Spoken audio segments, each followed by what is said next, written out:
When Arthur draws the sword out of the anvil and stone, he becomes king and goes on to unite the Kingdom of England for the first time.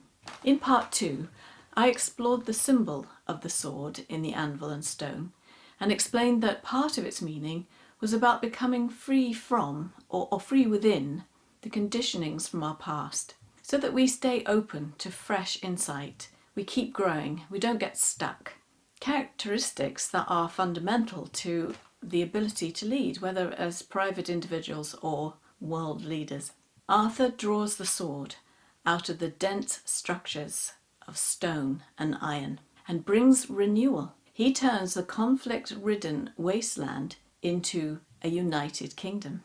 If you remember, when the sword appeared in the churchyard stuck in the anvil and stone, many of the powerful knights gathered there tried to use their physical strength and might to wrench the sword out. They were seeking something outside of themselves, a role, a title, that would confer authority upon them. Arthur, on the other hand, was not trying to get hold of the sword for himself, but to find a sword for Kay. His motive was service, not self-interest. Arthur is not seeking validation from the sword because he already has the authority which comes from being sanctioned by, attuned to, the higher powers. He is king by reason of his own presence and not just a bloodline. And his presence and largesse means he can encourage and bless others. Now you might be wondering, well, how do I draw the sword out? How do I become free of my conditioning? How do I become sovereign over my circumstances? After all, Arthur had all this help. He had Merlin and magic arranging the circumstances of his birth and accession. And part of the answer is found in the symbolism of the Round Table and Arthur's role as mentor to his knights. Arthur marries Guinevere, whose wedding present to him is a round table. Together they initiate the order of the Knights of the Round Table, and the great court of Camelot comes into being. The court of Arthur is not a linear hierarchy, a long rectangular table with a king at the top and the knights arrayed down either side. Instead, Arthur presides over a round table. The knights sit as peers. Each one has equal access to the centre because Arthur values the input from all the varied characters and roles with their differing expertise, experiences and viewpoints. Arthur's ability to be open, as opposed to biased or myopic, to the whole spectrum of leadership in his knights is a key aspect of his ability as leader to unite the kingdom. And the Round Table with king and knights sat around it becomes a symbol of collective leadership and of the united kingdom itself. But, as I mentioned, Arthur is also a mentor to his knights. He seeks to grow their prowess and develop their skills. And one of the ways in which we come to find our own power and freedom and draw that sword out is through the encouragement and blessing of a mentor. At first, the Knights of the Round Table are focused on good deeds, overcoming wayward knights, slaying giants, consolidating the kingdom. But there is a deeper and more vital aspect of Arthur's role, of the mentor's role, and that is to catalyse a process of inner growth and maturity, which is what the quest for the Grail is about. Unlike the knights who tried to wrench the sword out by brute force, the order of the Knights of the Round Table are invited to take on the same qualities of insightful and open leadership as Arthur himself. The strength and power of the masculine, the sword, combines with the gentleness and insight of the feminine, the circle. Arthur and Guinevere together bring about the order of the Knights of the Round Table.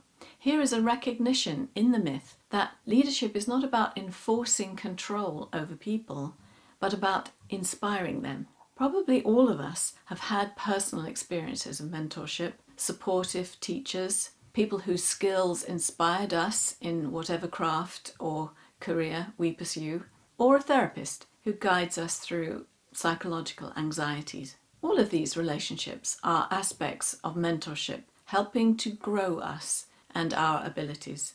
But sometimes we come into the presence of a mentor whose energy quickens something deeper in us. We feel a powerful resonance with this person, which is similar in some ways to the experience of falling in love. This quickening energy is part of the king's blessing. It brings a core part of us alive or back to life. In a way, we feel transfixed, but in fact, what we are really struck by is the recognition of that shining energy in ourselves. This resonance with and love for the mentor figure is what can catalyze in us that process of inner clarification, which, as I said, is what the Grail Quest symbolizes.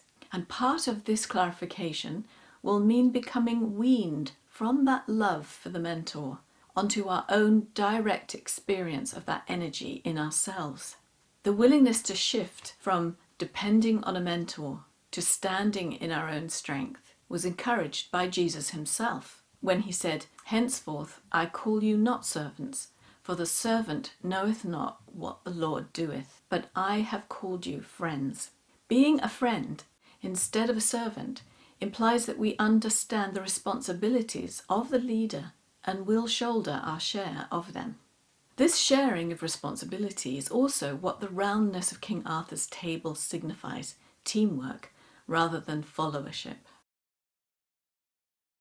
Returning for a moment to the evolution of these legends, both the Arthur and Grail stories contain echoes and symbols from Celtic folklore. But the Grail legends also have themes that connect to ancient fertility rites and Eastern Mediterranean mystery religions, while the content of the Arthurian stories may derive in part from an actual historical leader of the 5th or 6th century who fought off Saxon invaders, and/or from the traditions of a unit of Iranian Sarmatians serving as Roman cavalry in 3rd and 4th century Britain. Therefore, the Arthur and Grail stories share a common source of derivation, Celtic folklore, but also draw on differing material.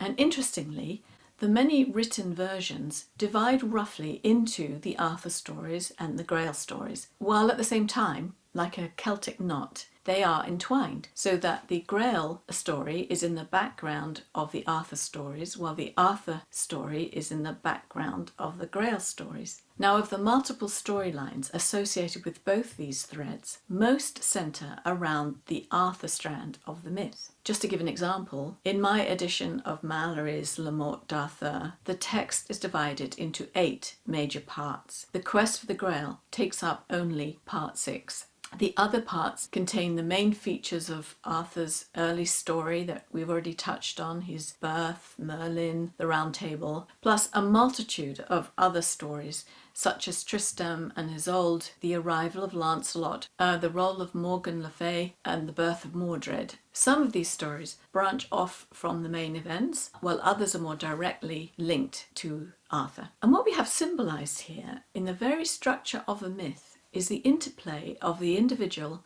and the collective. The Quest of the Grail is the story of the individual, while the story of King Arthur and the Round Table, with its more numerous storylines, is the collective story. The individual journey of the quest is nested within the larger goings-on of the collective, while the collective stories form a more distant backdrop to the individual thread. Not only do the myths represent the two threads of the collective and individual, they also could be said to concern themselves with the inner and outer worlds. The quest is about the inner processes of our psyche on the path to wholeness, while the story of King Arthur is about how to work in and order the outer world, and how to work with others, including those who hold leadership positions relative to us. It's about how a group, a company, manages the dynamics of working together to create a more effective project or institution or kingdom or whatever it may be. The individual journey is one tributary of that collective undertaking, and yet that individual story is the foundation of a round table. The theme of leadership links the two threads, which also catalyze one another. Without whole, emotionally mature individuals, society cannot function. Without a just functioning society, the individual finds it more difficult to thrive. There is a chicken and egg puzzle here. Which comes first? The leader, mentor, who initiates the knight, or the knight who goes on the quest and achieves alignment with his power. The myth, it seems, is circular. There is much more to say about the meaning of the Round Table and of this dynamic between individual and collective, and we will return to this later on in the series. But for now, we are going to leave the collective story and set off in part 4 on the quest